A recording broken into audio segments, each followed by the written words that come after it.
Hello friends, welcome to my YouTube channel commerce school.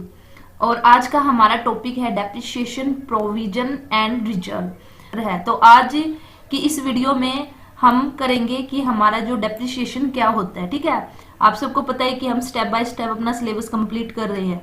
तो आज हम करते हैं डेप्रिसिएशन। तो डेप्रिसिएशन हमारा क्या होता है, ये तो आप सबको पता ही है कि जो हमारा जब भी एक कोई भी बिजनेस हम स्टार्ट करते हैं, ठीक है, तो उस बिजनेस को रन करने के लिए, बिजनेस के ऑपरेशन को कंडक्ट करने के लिए हमें क्या रिक्वायरमेंट होती है। हमें कुछ फिक्स्ड नेचर की एसेट्स की हमें जरूरत होती है।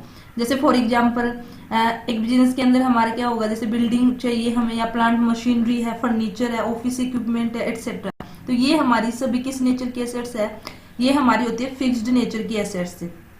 तो जो ये हमारी एसेट्स होती है, इनका क्या होता है, एक डेफिनेट मतलब इनका क्या होता है, एक definite time span of life इनकी होती है। ठीक है, मतलब कि एक इनका टाइम होता है कि भाई इतने टाइम तक ये हमारी एसेट्स चलेगी या इनकी इतनी हमारी लाइफ है। तो उसके बाद क्या होता है, after the expiry of which, मतलब कि जो हमारे एक स्पैन ऑफ लाइफ है, इसकी एक्सपायरी के बाद क्या होता है, the assets will lose their usefulness for the business operation. जो हमारी एसेट्स होती है वो क्या कर देती है, जो बिजनेस ऑपरेशन के लिए जो उसकी रिक्वायरमेंट थी, उसकी यूजफुलनेस थी, उसकी वैल्यू उसकी क्या होती है, वो हमारी एक्सपायरी हो जाती है। तो एक तरह से जो हमारा फॉल हुआ है in the value and utility of such assets due to their constant use and expiry of the time is termed as depreciation. तो डेप्रिसिएशन हम किसको बोलते हैं कि जैसे जैसे हम इन एसेट्स का कॉन्स्टेंटली और लगातार हम यूज करते जाते हैं, तो एक टाइम के बाद क्या होता है, इनकी जो वैल्यू होती है और जो यूटिलिटी होती है इन एसेट्स की, वो हमारी गिननी स्टार्ट हो जाती है, हमारी कम हो जाती है। तो उसी को हम क्या बोलते हैं, डेप्रिसिएशन बोलते हैं। या फिर मैं कहूं तो डेप्रिसिएशन हमारा क्या है, डेप्रिसिएशन को हम डिफाइन कर सकते हैं as the permanent and continuing diminution in the quality, quantity और वैल्यू ऑफ एन एसेट्स। तो डेप्रिसिएशन हमारा क्या है, एक परमानेंट है और कंटिन्यूइंग, मतलब कि लगातार हमारा डिक्रीज होना है, किसमें, क्वालिटी में, और जो हमारी उसकी एसेट्स है उसकी वैल्यू में या फिर उसकी क्वांटिटी में। तो फॉर एग्जांपल इधर से हम देखते हैं, ये कहते हैं suppose you have purchased a car, कि आपने एक कार को परचेज किया। After some time you notice that if you want to sell this car its value is less than its, ये तो भी पता ही है, आपने कार को परचेज किया, अगर कुछ टाइम के बाद अगर आप उसको बेचोगे तो क्या वो उसी वैल्यू पे बिक जाएगी? नहीं ना, वो क्या होगी, जितनी कॉस्टली आपने उसको खरीदा था उससे वो हमारी कम पे ही जाएगी। तो एक तरह से जो वो कम हुआ है, ठीक है, तो जो वो वैल्यू हमारी कार की डिमनीस हुई है, तो वही एक तरह से हमारा क्या होगा, डेप्रिसिएशन हम उसको बोलेंगे। ठीक है, तो इसी तरह ये बोलता है कि similarly the value of all fixed assets are decrease due to the passage of the time. जैसे जैसे हमारा टाइम बीतता है या फिर हमारा कोई भी अदर रीजन है, उसकी वजह से जो हमारी फिक्स्ड एसेट्स होती है उसकी वैल्यू जब डिक्रीज होती है, तो उसी को हम एक तरह से क्या बोलते हैं, depreciation. The reduction in the value of the fixed asset, जो रिडक्शन अब हुआ है, जो वैल्यू हमारी फिक्स्ड एसेट्स की रिड्यूस हुई है, उसको हम क्या बोलते हैं, डेप्रिसिएशन। तो फ्रेंड्स ये होता है हमारा डेप्रिसिएशन। ठीक है, देखो अब यहाँ पे भी यही है, business enterprise require fixed assets of their business operation. अपने बिजनेस ऑपरेशन के लिए जो हमारी बिजनेस एंटरप्राइज होती है उसको किसकी रिक्वायरमेंट होती है, फिक्स्ड एसेट्स की। सच एज जैसे हमारा फर्नीचर चाहिए हमें, ठीक है, ऑफिस इक्विपमेंट है, प्लांट या मशीनरी है, एक्सेट्रा। तो in the process of converting raw material into finished product, जो हमारी प्रोसेस हमारी चलती है जिसके अंदर हम जो रॉ मटेरियल होता है उसको किस में कन्वर्ट करते हैं, फिनिश्ड गुड्स में। तो जो हम fixed asset depreciate in the value, तो एक तरह से फिक्स्ड एसेट्स का ही हम यूज करते हैं, तो उससे हमारे क्या होता है, उनकी वैल्यू क्या हो जाती है, डेप्रिशिएटिव हो जाती है over a period of time that is it's useful life. मतलब कि जो उसकी यूजफुल लाइफ है उसके दौरान क्या होता है, उसकी वैल्यू कम होती जाती है, तो उसको हम बोलते हैं डेप्रिसिएशन। तो बेसिकली डेप्रिसिएशन हमारा क्या है, ये हमारा is a part of cost of a fixed assets. जो हमारी फिक्स्ड एसेट्स है, जो उसकी कॉस्ट है, उसी का एक हिस्सा है, विच हैज एक्सपायर्ड, जो कि किस वजह से एक तरह से इसकी वैल्यू में हमारी कमी आई है, फिक्स्ड एसेट्स की वजह में। हमारा रीजन है हो सकते हैं ऑन द अकाउंट ऑफ उसको यूज करने से, लैप्स ऑफ टाइम, टाइम के जैसे जैसे हमारे बीता, या सेंस मीन्स कि हमारा वो आउट ऑफ फैशन हो गई है वो एसेट से, ठीक है, या एक्सीडेंट, ठीक है, या कोई भी हमारा ऐसा हुआ कि जिससे कि हमारी जो फिक्स्ड एसेट्स थी वो हमारी डैमेज हो गई है। तो ये सब एक तरह से हमारे रीजन है, या जो जिसकी वजह से हम बोल सकते हैं कि जो डेप्रिसिएशन है हमारा वो पार्ट है किसका, जो फिक्स्ड एसेट्स है उसी का कॉस्ट का, ठीक है। तो वही इन अदर वर्ड्स हम कह दो जो डेप्रिसिएशन हमारे क्या है, the process of allocation of the cost of a fixed. तो एक तरह से डेप्रिसिएशन का मतलब क्या है कि जो हमारी फिक्स्ड एसेट्स की कॉस्ट होती है उसी को हम एलोकेट करते हैं, कैसे, ओवर इट्स यूजफुल लाइफ, जो उसकी यूजफुल लाइफ है उस पर, तो इसी को हम क्या बोलते हैं, डेप्रिसिएशन, ठीक है। तो अगर मैं इसके कुछ फीचर्स की बात करूं फ्रेंड्स, जो हमारा डेप्रिसिएशन है, अगर मैं इसके कुछ फीचर्स की बात करूं तो डेप्रिसिएशन हमारा बेसिकली क्या है या फीचर्स क्या है, depreciation is a decline the value of the fixed assets, ठीक है। अगर फर्स्ट मैं पॉइंट बताऊं तो जो डेप्रिसिएशन क्या है, हमारा एक डिक्लाइन होना इन the value of fixed assets. सिर्फ किसको एक्सेप्ट, यहाँ पे हमारा अपवाद है किसको छोड़कर, एक लैंड को छोड़कर। एक लैंड तो हमारी ऐसी चीज अभी जिसकी वैल्यू हमारी डिक्रीज नहीं होती है, ठीक है। अदरवाइज हमारी जो फिक्स्ड एसेट्स होती है उनकी सभी की वैल्यू जैसे जैसे हमारा टाइम बीतता है या जैसे जैसे हम उसका यूज करते हैं उसकी वैल्यू हमारी डिक्रीज होती है। और दूसरा अगर मैं कहूँ तो डेप्रिसिएशन एक तरह से क्या है, हमारा is a fall of a permanent nature. भाई परमानेंट नेचर का कि भी हमारा ये होगा ही होगा। जैसे भी आपने कोई फिक्स्ड एसेट्स, अगर आज आपने 2 लाख का फर्नीचर परचेज किया, या वही मैं कहूँ अगर कार आपने आज 2 लाख की परचेज की, अगर आप उसको 1 महीने बाद भी सेल आउट करोगे तो वो हमारी 2 लाख की नहीं जाएगी, ठीक है। वो चाहे वो 1000 रुपये कम जाए या उससे ज्यादा कम जाए, तो लेकिन हम 2 लाख की उसको नहीं बेचेंगे। तो इस तरह से हमारा क्या, ये हमारा जो हमारा फल है वो हमारा क्या है, परमानेंट नेचर है। तो एक तरह से इसका मतलब है once the value of an assets is reduce, जब एक बार वैल्यू रिड्यूस हो जाएगी हमारी एसेट्स की तो वो उसकी it can not be restore to its original cost. तो वो उसकी ओरिजिनल कॉस्ट में तो नहीं आ सकता ना, रिड्यूस होगी तो, ठीक है। फिर अगर मैं कहूँ तो डेप्रिसिएशन हमारा क्या है, एक ग्रेजुअल एंड कंटिन्यूइंग प्रोसेस है कि भाई ये धीरे धीरे और लगातार होने वाला हमारा एक प्रोसेस है, ठीक है। फिर अगर मैं 4th पॉइंट कहूँ तो depreciation is not the process of valuation of the assets. तो जो डेप्रिसिएशन है वो हमारा क्या है, एसेट्स को वैल्यू करने की प्रोसेस नहीं है, बल्कि ये हमारा क्या है, process of allocation of the cost of an assets to its effective span of life. बल्कि ये हमारी कौन सी प्रोसेस है, जो एक एसेट्स की कॉस्ट है, ठीक है, उसको एलोकेट करना उसके इफेक्टिव स्पैन ऑफ लाइफ में। तो ये है हमारा। और जो हमारा डेप्रिसिएशन होता है फ्रेंड्स, वो हमारा क्या होता है, decrease only the book value of the assets. ये हमारा जो उसकी बुक वैल्यू होती है एसेट्स की, उसी को क्या करता है, डिक्रीज करता है, न कि उसकी मार्केट वैल्यू को। तो ये होता है हमारा एक तरह से डेप्रिसिएशन। अच्छा, अगर हम कोजेस की बात करें, ठीक है, अगर मैं कहूँ कि भाई क्या क्या हमारे रीजन है या कोजेज है जिसकी वजह से हमारा डेप्रिसिएशन होता है, ठीक है। तो अगर हम कोजेज की बात करें तो वो हमारा क्या क्या हो सकती है, वही जो जैसे अभी हमने किए हैं क्या कि कांस्टेंट यूज, ठीक है। जब हम कांस्टेंट लगातार हम उसको करते हैं तो हमारा वियर एंड टियर राइज होगा ना कुछ टूट फूट तो हमारी होगी। तो फर्स्ट रीजन ये होगा, हमारा कोज होगा जिसकी वजह से हमारा डेप्रिसिएशन होता है। सेकंड वही by expiry of the time, ठीक है, जैसे जैसे हमारा टाइम पैसेज ऑफ टाइम होगा हमारा, ठीक है, तो जो उसकी बिगनिंग में स्टार्टिंग में जो हमारी वैल्यू थी अब वो नहीं रहेगी, धीरे धीरे जो हमारी एसेट्स है उसकी वैल्यू भी कम होती जाएगी, ठीक है। तो या फिर वही बाय एक्सीडेंट है, ठीक है। कई बार हमारा क्या होता है, कोई भी मशीन वगैरह वो हमारी डिस्ट्रॉय हो जाती है ड्यू टू हमारा फायर है या अर्थक्वेक या फ्लड वगैरह कुछ भी हमारा गया, तो ये हमारा क्या हो गया, एक्सीडेंट एक तरह से हुआ। तो ये एक तरह से हमारे क्या है कॉजेज है जिनकी वजह से हमारा क्या होता है, जो डेप्रिसिएशन हमारा होता है या वैल्यू ऑफ फिक्स्ड एसेट्स हमारी डिक्रीज होती है, ठीक है। अब आता है हमारा नीड और ऑब्जेक्टिव ऑफ प्रोवाइडिंग डेप्रिसिएशन, ठीक है, हमें क्यों जरूरत है या हमारे क्या ऑब्जेक्टिव है डेप्रिसिएशन को प्रोवाइड करने के लिए। सबसे फर्स्ट आता है हमारा ascertaining the true profit and the loss. अगर हमें एक बिजनेस अपना रियल अपना प्रॉफिट और लॉस अगर निकालना चाहता है तो उसके लिए उसको जरूरी है कि वो डेप्रिसिएशन प्रोवाइड करे। देखो कैसे, द ट्रू प्रॉफिट और loss of an enterprise can be certain when all cost incurred of the for the purpose of earning revenue have been debited. True profit और लॉस हमें कब पता चलेगा, जब हम हमारी जितनी भी हमारी कॉस्ट एक बिजनेस के अंदर हुई है उस रिवेन्यू को अर्न करने के लिए, जब हम उनको सभी कॉस्ट को डेबिट करेंगे प्रॉफिट एंड लॉस अकाउंट में, तभी हमें ट्रू प्रॉफिट या लॉस हमें एक एंटरप्राइज का पता चलेगा, ठीक है। अच्छा, सेकंड कहता है कि fall in the value of the assets used in the business operation is a part of the cost and should be shown in the profit and loss account, ठीक है, of the consent accounting period, कि जो हमारी assets की value में जो गिरावट आ रही है वो एक तरह से क्या है, used in the business operation में हम उसको क्या लेके चलते हैं कि वो हमारा कॉस्ट का ही पार्ट है, और उसको हमें कहाँ दिखाना चाहिए, प्रॉफिट एंड लॉस अकाउंट के अंदर, अगर हम ट्रू प्रॉफिट एंड लॉस अपना फाइंड आउट करना चाहते हैं, ठीक है।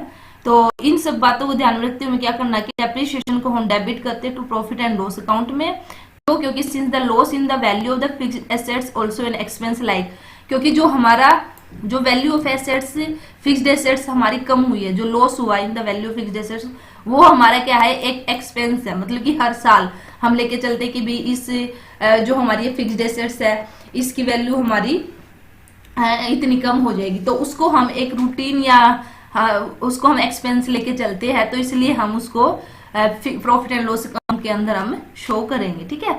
तो फिर सेकंड पॉइंट आता है हमारा presentation of true and fair value of the assets. अगर आप ये जो हमारी एसेट्स गिवन है उसकी ट्रू वैल्यू को एक तरह से प्रेजेंट करना चाहते हैं, तो इसके लिए भी हमारा जरूरी है कि हम क्या करें, डेप्रिसिएशन प्रोवाइड करें। क्यों, देखो अगर हम डेप्रिसिएशन नहीं प्रोवाइड करेंगे तो जो हमारी value of assets shown in the balance sheet, जो हम वैल्यू जो दिखाएंगे एसेट्स की बैलेंस शीट के, तो नॉट प्रेजेंट, वो हमारी ट्रू और फेयर वैल्यू को प्रेजेंट नहीं करेगी। क्यों नहीं करेगी वो, because assets are shown at the cost price, क्योंकि हम एसेट्स को दिखाएंगे कॉस्ट प्राइस पे, और जबकि हमारे क्या जो एक्चुअल वैल्यू है वो लेस देन है कॉस्ट। कैसे, अगर मैंने एक फिक्स्ड एसेट्स है, ठीक है, जैसे मैंने कोई भी मशीनरी है वो खरीदी थी, मैंने स्टार्टिंग में 2 लाख की खरीदी, लेकिन अब उसको क्या है, मैं अपनी जो बैलेंस शीट है उसमें 2 लाख की मैं उसको दिखा रही हूँ, तो इससे क्या होगा, अगर कोई बाहर वाला या जो हमारे इंटरेस्टेड यूजर है जब वे हमारी बैलेंस शीट को देखेंगे तो वे सोचेंगे मशीनरी भाई 2 लाख की है, लेकिन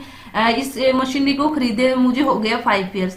तो जब मैंने 5 साल पहले जब उसको 2 लाख का परचेज किया था, क्या अब भी उसकी वैल्यू 2 लाख होगी? नहीं ना, अब तो उसकी वैल्यू बहुत कम होगी। तो इसलिए कहता है कि भाई डेप्रिसिएशन, अगर आप ट्रू और फेयर वैल्यू एसेट्स दिखाना चाहते हैं तो डेप्रिसिएशन प्रोवाइड करें। वहां पे अगर आप बैलेंस शीट में दिखाओगे कि भाई डेप्रिसिएशन माइनस करके, तो इससे हमें पता चल जाएगा कि भाई हमारे एक्चुअल में मशीनरी की वैल्यू कितनी है, ठीक है। फिर थर्ड आता है हमारा to ascertain the accurate cost of the production. अगर वही कॉस्ट ऑफ प्रोडक्शन आप एक्यूरेट वो करना चाहते हो तो उसके लिए जरूरी है कि हम डेप्रिसिएशन प्रोवाइड करें, क्योंकि डेप्रिसिएशन हमारा क्या है, एन आइटम ऑफ एक्सपेंस है, ठीक है। The correct cost of the production can not be calculated. एक तरह से करेक्ट कॉस्ट हम नहीं निकाल पाएंगे प्रोडक्शन की जब तक कि हम कैलकुलेट नहीं करेंगे किसको, डेप्रिसिएशन को, ठीक है। तो ये फोर्थ पॉइंट आता है computation of correct income tax. अगर आप इनकम टैक्स की वैल्यू करेक्ट निकालना चाहते हैं तो उसके लिए भी जरूरी है, ठीक है, क्योंकि जो इनकम टैक्स होता है एंटरप्राइज के determine after charging all cost of the production. सभी की सभी कॉस्ट को चार्ज करने के बाद हम क्या करते हैं, इनकम टैक्स को हम एक तरह से डिटरमाइन करते हैं, ठीक है। अगर डेप्रिसिएशन हम नहीं चार्ज करेगा तो हमारे प्रॉफिट क्या होगा, ज्यादा निकल के आएगा ना उतने अमाउंट से, तो इस तरह से हमारा जो इनकम टैक्स होगा वो भी हमारा क्या हो जाएगा, हमें ज्यादा पे करना पड़ेगा, ठीक है। और अगर हमने डेप्रिसिएशन चार्ज कर दिया तो उतने से हमारा प्रॉफिट कम हो जाएगा, और प्रॉफिट कम हुआ तो फिर हमारी टैक्स लायबिलिटी एक तरह से क्या हो जाएगी, रिड्यूस हो जाएगी। या फिफ्थ पॉइंट हमारा provision of fund and replacement of the assets, ठीक है। अगर आप चाहते हो कि इन फ्यूचर जो वो हमारी एसेट्स गिवन है, जो हमारी एसेट्स गिवन है उसको रिप्लेसमेंट करना चाहते हो इन फ्यूचर, तो उसके लिए भी आपके लिए बेटर रहेगा कि आप प्रोविजन डेप्रिसिएशन क्या करें कि प्रोवाइड करें, क्योंकि डेप्रिसिएशन हमारा क्या नॉन कैश एक्सपेंस है। हम ये नहीं है कि भी हम कुछ कैश में हम हर साल कि भी हम दे रहे हैं जिससे वो हमारा एक्सपेंस हो रही है, ये तो हमारा क्या नॉन कैश है। हम उतना अमाउंट जो कि हमारा डेप्रिसिएशन बनता है उसको चार्ज करते हैं प्रॉफिट एंड लॉस अकाउंट से, और जिसको हर साल हमारा बिजनेस, तो एक तरह से जो हमारा अमाउंट हमने चार्ज किया है, ठीक है, तो these funds are available for the, तो बाद में वो हमारा इकट्ठा होगा कि जैसे हमारा लगातार 4 साल तक हमारा 90,000 हमारा डेप्रिसिएशन चार्ज हो गया, तो एक तरह से जो 90,000 है ये हमारा एज अ फंड जो हमारा बिजनेस होगा उसको अवेलेबल हो जाएगा, और जब वो रिप्लेसमेंट करेगा एसेट्स का तो वो पैसा तब वो यूज कर सकता है, ठीक है। तो इस तरह से हमारा जो प्रोविजन फॉर डेप्रिसिएशन है एक बिजनेस के अंदर हमें प्रोवाइड करना चाहिए इन सब ऑब्जेक्टिव को देखते हुए। ठीक है, अब आता है हमारा method of providing the depreciation. तो डेप्रिसिएशन को प्रोवाइड करने के हमारे क्या क्या मेथड है, यहाँ पे इसमें सिर्फ हमारे 2 मेथड दिए गए हैं। वैसे हमारे 8 मेथड होते हैं फ्रेंड्स, अभी हम सिर्फ 2 की बात करेंगे। तो सबसे पहले हमारा, क्योंकि यही ज्यादातर इंपॉर्टेंट हमारे मेथड होते हैं, तो फर्स्ट मेथड होता है हमारा स्ट्रेट लाइन मेथड। ठीक है, डेप्रिसिएशन निकालने का, डेप्रिसिएशन प्रोवाइड करने का फर्स्ट मेथड है स्ट्रेट लाइन मेथड, जिसको कि हम ओरिजिनल कॉस्ट मेथड भी बोलते हैं। इसके और भी बहुत सारे नाम है, इसको हम इक्वल इंस्टॉलमेंट मेथड भी बोलते हैं, स्ट्रेट लाइन मेथड भी बोलते हैं। तो अब अगर हमारा पेपर के अंदर हमारा क्वेश्चन क्या बन सकता है कि वही आपको नाम दे देंगे कि बताइए कौन सा मेथड है, या इसी मेथड का कौन कौन से नाम है। तो अगर आपको पता है तो आप टिक कर दोगे। जैसे भी स्ट्रेट लाइन मेथड को हम ओरिजिनल कॉस्ट मेथड भी कहते हैं, इसको इक्वल इंस्टॉलमेंट मेथड भी कहते हैं, स्ट्रेट लाइन मेथड भी कहते हैं। ठीक है, तो इस मेथड के अंदर हमारा क्या होता है, depreciation is charge at fixed percentage. इसमें हमारी जो परसेंटेज होती है वो फिक्स होती है on the original cost per through out it's estimated life. जितनी भी इसकी लाइफ है थ्रू आउट जो हमारा एक तरह से डेप्रिसिएशन होगा ना, वो हमारा फिक्स होगा। जैसे फॉर एग्जांपल हर साल हमें 6000 रुपये डेप्रिसिएशन चार्ज करना है, तो जो थ्रू आउट एस्टिमेटेड जो उसकी एस्टिमेटेड लाइफ होगी, उसके हमारे हर साल हम कितना चार्ज करेंगे, 6000 हम चार्ज करेंगे एज ए डेप्रिसिएशन। तो फिक्स्ड परसेंटेज होती है। तो फिक्स्ड परसेंटेज कैसे, जो भी हमारी कॉस्ट गिवन होगी फिक्स्ड एसेट्स की, उस पे जैसे बोल दे कि भाई हम 5% डेप्रिसिएशन लगाएंगे या फिर हम 4% डेप्रिसिएशन लगाएंगे हर साल। ठीक है, तो ये रेट इसमें फिक्स होती है। तो इसको हम इसको ओरिजिनल कॉस्ट मेथड और वही स्ट्रेट लाइन या फिर equal instalment method. Equal instalment क्यों आ, क्योंकि वो इंस्टॉलमेंट क्या निकल के आए, इक्वल की भी हर साल हमारा 6 रहेगा। ठीक है, तो इस मेथड के अंदर हम इस तरह से डेप्रिसिएशन चार्ज करते हैं। तो देखो, वही under this method the amount of depreciation in the uniform from year to year. हर साल हमारा एक ही रहेगा, यूनिफॉर्म रहेगा, सेम रहेगा। इसलिए इसको वही आ गया ना, फिक्स्ड इंस्टॉलमेंट मेथड या फिर इक्वल इंस्टॉलमेंट मेथड भी हम बोलते हैं। तो इसमें फ्रेंड्स हम जो एनुअल अमाउंट हमारा निकलता है डेप्रिसिएशन का, उसको कैसे कैलकुलेट करते हैं। तो annual depreciation is equal to original cost, जितने में हमने फिक्स्ड एसेट्स को परचेज किया, minus estimated scrap value. Scrap value अब हमारी क्या होती है कि लास्ट में, जैसे मैंने एक मशीनरी परचेज की है 5 लाख की। ठीक है, तो अभी मैं बोलती हूँ कि भाई 10 साल बाद ये कम से कम 5000 की तो चली जाएगी। 10 साल बाद अगर मैं इस 5 लाख की मशीनरी को सेल आउट करती हूँ तो ये 5000 की तो चली जाएगी। तो इसका मतलब उसकी स्क्रैप वैल्यू कितनी है, 5000। तो हम कैसे निकालेंगे एनुअल डेप्रिसिएशन, ओरिजिनल कॉस्ट जो हमारी है उसमें से हम माइनस करेंगे एस्टिमेटेड स्क्रैप वैल्यू। अब जैसे एग्जांपल ले, मशीनरी की ओरिजिनल कॉस्ट है 5 lakh minus estimated scrap value मैं बोलती हूँ कि भैया 5000 की तो कम से कम जाएगी, और नीचे एस्टिमेटेड लाइफ जैसे मैं बोलती हूँ 10 साल में, तो वो हमारा निकल के आएगा एनुअल डेप्रिसिएशन। देखो इधर एग्जांपल देखते हैं, क्या फर्म परचेज मशीन, उसने एक मशीन को परचेज किया हमारा 2,25,000 में 1 अप्रैल 2011 को। तो एस्टिमेटेड लाइफ उन्होंने की कि ये मशीन कम से कम 5 साल तक तो चलेगी। फिर 5 साल के बाद जो स्क्रैप वैल्यू होगी इस मशीन की, वो होगी हमारी 25,000 की। भी 5 साल के बाद अगर हम इस मशीन को बेचेंगे तो 25,000 में तो ये चली जाएगी। कहने का मतलब 25,000 तो हमें मिल ही जाएंगे। तो बोलता है under the straight line method amount of depreciation calculate कीजिए। तो देखिए annual depreciation is equal to straight line method में किसने कहा, ओरिजिनल कॉस्ट। ओरिजिनल कॉस्ट हमारी कितनी है, 2,25,000, उसमें से माइनस हमने कर दिया स्क्रैप वैल्यू। स्क्रैप वैल्यू कितनी थी हमारी, 25,000। ठीक है, तो डिवाइडेड बाय जो हमारी एस्टिमेटेड लाइफ, एस्टिमेटेड लाइफ कितनी है 5 ईयर्स, तो 5, तो यहाँ से निकल के आया हमारा 40,000। तो कहने का मतलब है जो हमारा बिजनेस या फर्म है वो हर साल 40,000 रुपए एज आ डेप्रिसिएशन चार्ज करेगी। तो कई बार क्वेश्चन में ऐसे छोटा आपको ये हल्के फुल्के जो न्यूमेरिकल है आपको आने चाहिए, क्योंकि पेपर में पूछ लिए जाते हैं फ्रेंड्स। ऐसे ही एक छोटा सा आपको एग्जांपल दे देंगे और भी ऐसे ही बोल देंगे कि भी निकाल के दिखाइए कि हमारा डेप्रिसिएशन कैसे निकलेगा। ये बहुत इजी है, तो आपको ये सब पता होना चाहिए। ठीक है, तो ये होता है हमारा स्ट्रेट लाइन मेथड से डेप्रिसिएशन को चार्ज करना। सेकंड आता है हमारा डिमिनिशिंग बैलेंस मेथड। देखो जैसे नाम से पता चलना डिमिनिश होना, तो इसके अंदर हमारा क्या होता है, इस मेथड के अंदर depreciation is charge as a fixed percentage. ठीक है, डेप्रिसिएशन तो हम चार्ज करेंगे एक फिक्स्ड परसेंटेज के on the book value of the assets every year. ठीक है, हर साल जो हमारी वो वैल्यू बचेगी उस पे हम क्या करेंगे, एक फिक्स्ड परसेंटेज से हम डेप्रिसिएशन हमें चार्ज करेंगे। ठीक है, तो जैसे कि in the first year the depreciation will be charge at the end of the year on the total cost of the assets. ये आपको देखो एग्जांपल से बताती हूँ मैं। एग्जांपल एक तरह से कहने का मतलब क्या है, इसके अंदर जो हमारा डेप्रिसिएशन होगा ना वो हर साल हमारा थोड़ा चेंज आएगा। ठीक है, तो चेंज कैसे आएगा, देखो for example a machine is purchase ₹20,000। एक मशीनरी को हमने परचेज किया 20,000 में। हम करेंगे ट्रायल बैलेंस। जैसे कि आप सभी को पता ही है कि लास्ट वीडियो में हमने किया था लेजर अकाउंट्स हम कैसे प्रिपेयर करते हैं, एक तरह से जर्नल से हम लेजर में पोस्टिंग कैसे करते हैं। और आज की वीडियो में हम करेंगे भी ट्रायल बैलेंस हमारा क्या होता है। तो स्टार्ट करते हैं। मीनिंग सबसे पहले ट्रायल बैलेंस क्या है, when the posting of all transaction into the ledger is completed and the accounts are balanced. क्या इसमें क्या कहा कि जब हम क्या कर देते हैं, जब हम पोस्टिंग कर देते हैं लेजर जनरल एंट्री, जो हमने जर्नल में जर्नल जो था हमारा जिसके अंदर हमने जर्नल एंट्री की थी, वहां से हम क्या करते हैं, सबसे पहले लेजर के अंदर पोस्टिंग करते हैं सभी ट्रांजेक्शन की। ठीक है, जब ये हमारा काम कंप्लीट हो जाता है लेजर में पोस्टिंग का, जो और अकाउंट्स को हम क्या कर देते हैं, बैलेंस ऑफ मींस बैलेंस हम निकाल लेते हैं।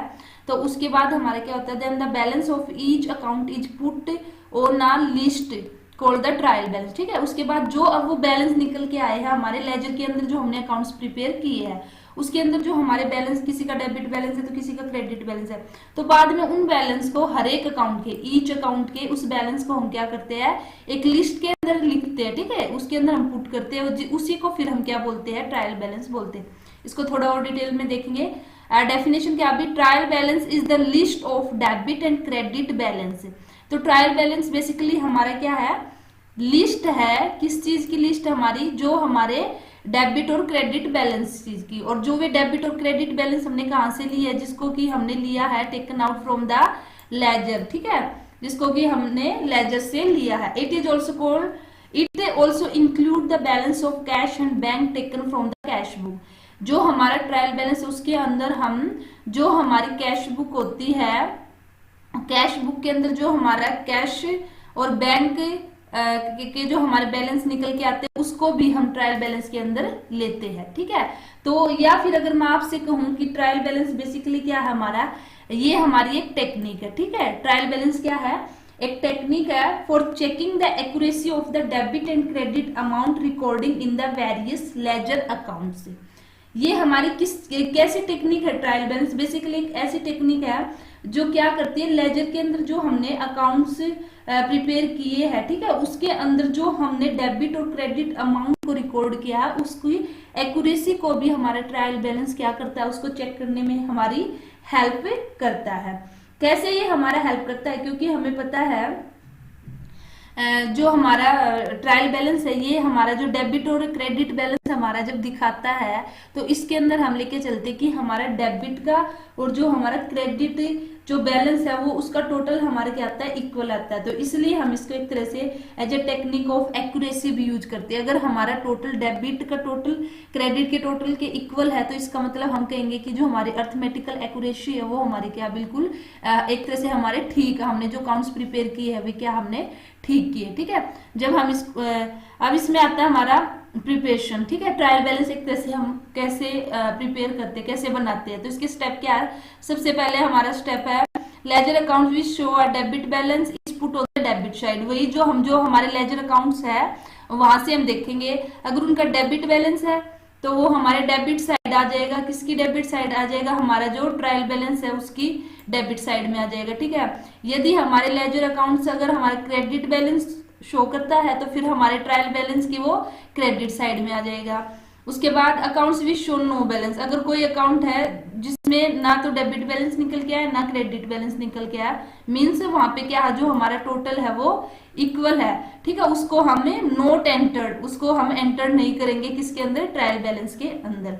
फिर fourth step, then the two sides of the trial balance are total. फिर दोनों साइड्स का हम क्या करते हैं, टोटल करेंगे। इफ दे आर इक्वल, अगर वो हमारी क्या आई है, इक्वल अगर आई है हमारी दोनों साइड, तो इसका मतलब क्या है, it is assumed that there is no arithmetical error, कि भी हमारी कोई भी अर्थमेटिकल एरर नहीं है in posting and balancing of the ledger account.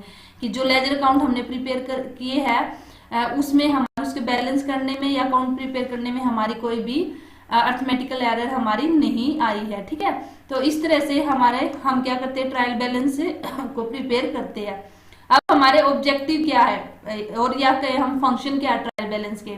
तो फर्स्ट हमारे क्या, it helps in ascertaining the, वही अभी अभी हमने किया कि जो लेजर अकाउंट्स की अर्थमेटिकल एक्यूरेसी है उसको चेक करने में हमारी हेल्प करता है। ठीक है, वही फिर एरर को लोकेट करने में हेल्प करता है। कैसे, वही अगर टोटल में हमारा डिफरेंस आता है तो इसका मतलब कहीं ना कहीं हमारी एरर है। और ये हमें क्या करता है, प्रोवाइड करता है समरी ऑफ लेजर अकाउंट से। ठीक है, जो हमने इतने सारे लेजर अकाउंट से एक जो बिजनेस या फॉर्म प्रिपेयर करते हैं तो उसकी समरी उधर हो जाती है, क्योंकि वहां पे हम क्या करते हैं, ट्रायल बैलेंस के अंदर सभी अकाउंट्स के डेबिट क्रेडिट बैलेंस दिखाते हैं। It helps in preparation of the final accounts. और लास्ट में हम क्या करते हैं, फाइनल अकाउंट प्रिपेयर करते हैं। तो एक तरह से यहीं से जो हमारा ट्रायल बैलेंस है, इधर से ही हमें यहाँ से हम जो बैलेंसेस देखते हैं अलग अलग हमारे जो अकाउंट्स है, और फिर हम क्या करते हैं, जो हमारा फाइनल स्टेटमेंट होती है, फाइनल अकाउंट होते हैं, जैसे ट्रेडिंग एंड P&L अकाउंट है या फिर हमारी बैलेंस शीट है, वो हम प्रिपेयर करते हैं। तो इस तरह से ये हमारे बेसिकली क्या है, फंक्शन है, ऑब्जेक्टिव है ट्रायल बैलेंस के।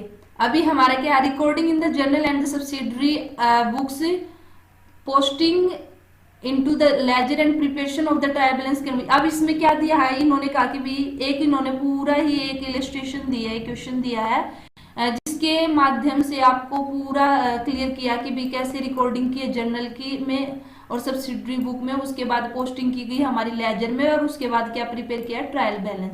तो ये हमारे क्वेश्चन गिवन है आपको। जर्नल एंट्री, सब्सिडरी बुक से ये हम लास्ट वीडियो में कर चुके हैं, पोस्टिंग इनटू लेजर भी हम कर चुके हैं।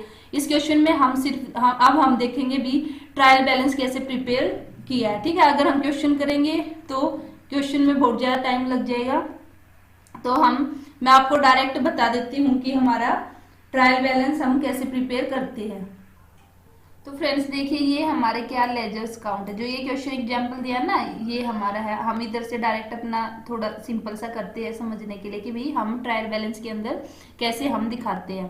तो हमने इसमें बनाया, जैसे अमित एंड कंपनी अकाउंट हमने प्रिपेयर किया लेजर अकाउंट्स के अंदर। तो यहाँ से हम देखेंगे हमारा इसका बैलेंस क्या निकल के आता है, डेबिट या क्रेडिट। ये इधर से बैलेंसिंग की तो इधर से जो हमारे ये बैलेंस, ये हमारा डिफरेंस निकल के आया। ठीक है, तो इसका मतलब क्या है, ये हमारा जो अमित एंड कंपनी हमारा अकाउंट्स है, इसका हमारा डेबिट बैलेंस निकल के आया। ठीक है, इसका मतलब है ये हमारा डेबिट बैलेंस निकल के आया है, क्योंकि हमारी डेबिट साइड ज्यादा है और क्रेडिट साइड इससे कम है, तो इसलिए ये बैलेंस हमारा इधर आया। ठीक है, तो इसको फिर हमें नेक्स्ट ईयर हमें लेके जाएंगे। तो यहाँ लिखा हमने बाय बैलेंस CD, तो नेक्स्ट ईयर अब ये जब जाएगा हमारा तो उधर हो जाएगा हमारा टू बैलेंस BD। ठीक है, तो अब ये याद रखना, हमारा अमित एंड कंपनी है, उसका हमारा बैलेंस क्या निकल के आया, डेबिट बैलेंस। ठीक है, ऐसे ही फिर हमारे जैसे सुमित ब्रदर्स है हमारा, इसका हमारा बैलेंस अगर हम यहाँ से निकालें तो हमारा क्या निकल के आया, वही क्रेडिट बैलेंस। ठीक है, क्योंकि डेबिट जो हमारे ये डेबिट साइड है, इधर तो कुछ था ही नहीं, तो जून नहीं, ये हमारा क्या है, हमने इधर क्या था, ये हमने बैलेंस BD फॉरवर्ड किया था। ठीक है, तो ये इधर आया हमारा 30,000, और फिर जून 18 को उससे हमें क्या मिला कि भी जो हमारा सुमित था वो हमारा चेंज हो गया किसमें, हमारा बिल्स रिसीवेबल में। तो इसलिए इसका बैलेंस हमारा क्या है, दोनों ही साइड हमारी क्या है, इक्वल है एक तरह से। तो इसका हमारा कोई भी बैलेंस नहीं है। अगर नो बैलेंस है तो उसको हम एक तरह से जो हमारा ट्रायल बैलेंस होता है उसके अंदर हम नहीं दिखाते। ठीक है, और अगर हम ऐसे ही हमारा जैसे स्टॉक अकाउंट गिवन है, तो ये हमारा स्टॉक अकाउंट अब हमने प्रिपेयर किया है। तो स्टॉक अकाउंट में भी हमारा क्या निकल के आया है, डेबिट बैलेंस। जब आप इस क्वेश्चन को पूरा सोल्व करोगे तो अपने आप कैसे निकल के आएगा। तो अभी मैं आपको ये तीन यहाँ पे फ्रेंड्स देखते हैं कि इसको हम ट्रायल बैलेंस के अंदर कैसे शो करेंगे। अमित एंड कंपनी का हमारा क्या बैलेंस निकल के आया, डेबिट। तो अब इसको हम जब ट्रायल बैलेंस प्रिपेयर करेंगे तो ट्रायल बैलेंस के डेबिट साइड में हम लिख के दिखाएंगे। ठीक है, जो हमारा सुमित ब्रदर्स है, इनका हमारा क्या इक्वल आया है, तो इसको हम नहीं दिखाएंगे। ठीक है, और जो हमारा स्टॉक है, स्टॉक का भी हमारा क्या निकल के आया, डेबिट बैलेंस है एक तरह से ये। ठीक है, तो इसको अब हम ट्रायल बैलेंस में देखते हैं। ऐसे ये हमारे अलग अलग अकाउंट्स हमारे बनाए गए हैं जिनको कि किस में दिखाएंगे, जो हमारा ट्रायल बैलेंस में। देखो इसमें देखते हैं हम कि ट्रायल बैलेंस प्रिपेयर किया गया है एज ऑन 30 जून 2011 को। तो उसमें हमारा था अमित एंड कंपनी। देखो ये इधर है ना, तो ट्रायल बैलेंस हमारा कैसे, वही नेम ऑफ अकाउंट आएगा, फिर हमारा लेजर फोलियो, और फिर हमारा डेबिट बैलेंस और हमारा क्रेडिट बैलेंस। तो जो भी अकाउंट है उसका नाम हम इधर लिखेंगे, और उसका जो भी बैलेंस होगा, अगर उसका डेबिट बैलेंस है तो डेबिट के नीचे लिख देंगे, और अगर उसका बैलेंस क्रेडिट है तो क्रेडिट के नीचे लिख देंगे। जैसे अभी अभी हमने देखा था अमित एंड कंपनी का, उसका बैलेंस हमारा क्या था, डेबिट, तो इसलिए डेबिट साइड में हमने लिख के दिखा दिया 20,000। ठीक है। उसके बाद हमने देखा था स्टॉक का, स्टॉक का भी हमारे क्या था, डेबिट था, तो इसलिए डेबिट के नीचे हमने लिख के दिखा दिया 1,75,000। ठीक है। उसके बाद था हमारा स्मिथ ब्रदर्स का, उसका हमारा इक्वल था, इसलिए हम देखो फ्रेंड्स उसको हम नहीं दिखाएंगे, इधर कहीं पर भी नहीं दिखाया गया हमारा सुमित का। देखो तो इसलिए उसको हम नहीं दिखाएंगे। ऐसे अगर किसी का हमारा बैलेंस क्या निकल के आता, क्रेडिट बैलेंस अगर निकल के आता हमारा, तो वो हमारा किधर आ जाएगा, क्रेडिट साइड में आ जाएगा। ठीक है। तो इस तरह से फ्रेंड्स हम क्या प्रिपेयर करते हैं, जो हमारा ट्रायल बैलेंस होता है उसको हम प्रिपेयर करते हैं। तो जैसे एक क्रेडिट का भी अगर एग्जांपल ले, हम इसी का ले लेते हैं, बिल्स पेबल अकाउंट का, तो इसका बैलेंस क्या निकल के आया, हमारा क्रेडिट। देखो हमारे जो हमारे क्रेडिटर्स थे वे, सॉरी हमारे जो बिल्स पेबल गिवन है वो इधर था हमारा 49,000। ठीक है। तो फिर हमारा क्रेडिट साइड ज्यादा है, तो इसलिए हमारा बैलेंस से क्या निकल के आया, क्रेडिट। तो इसको फिर हमें ट्रायल बैलेंस में कहाँ दिखा देंगे, क्रेडिट साइड में।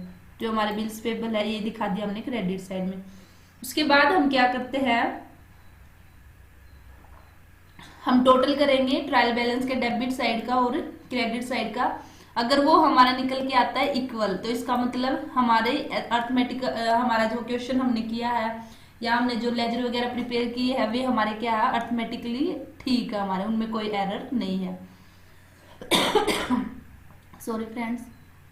तो इस तरह से हम क्या करते हैं, ट्रायल बैलेंस प्रिपेयर करते हैं।